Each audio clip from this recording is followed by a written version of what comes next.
I want to take a moment now and expound on that thought that when we face our judge and admit we're guilty, that's when we are saved. This comparison is one of the ways I love to explain salvation. In Numbers chapter 21, we find the Hebrew people, after they'd been through all that they'd been through and seen God acting mightily with miracles on their behalf, they came to a situation where they complained, and it angered God because they were to start to be having a little faith at this time. He sent fiery serpents to the camp, and people were being killed, whereby they called to Moses to intercede for them. And Moses did. God gave them a very unique answer to their situation. He told Moses to create a serpent out of brass and hang it on a pole. Tell the people, everyone who would look up to it would live. I can't in my mind even imagine why someone in that situation would refuse to look up until Dr. Chuck Missler explained brass is a metal signifying judgment. They were being asked to look up to their judge as an act confessing they were guilty.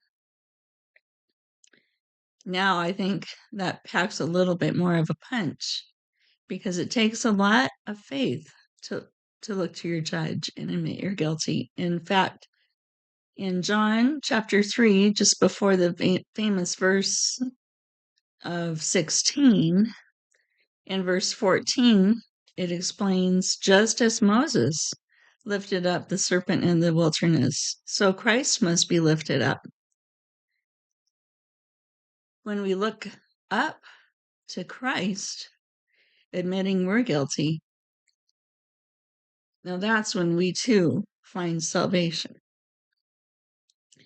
And I think along the way of learning to know Him as Lord, when we confess our lack of faith and unbelief, He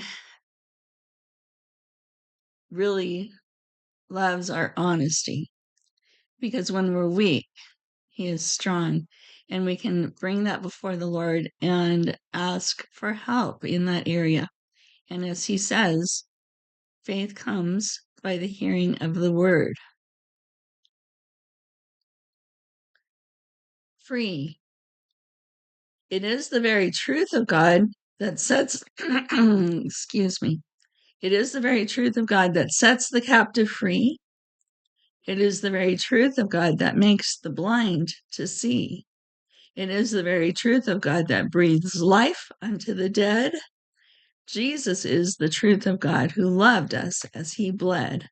He bled upon that cross of old to heal our lives today, though the power of God's word has seen no such decay. As has man's thoughts and stubborn will, which struggles to survive, resisting our God from above, who came to bring us life. Ruthless is the foe of God, and evil is his goal, tormenting hearts while bodies live until he gets their soul. God's truth is but so near you, it is the only key. Call to Christ by prayer in faith, and he will rescue thee.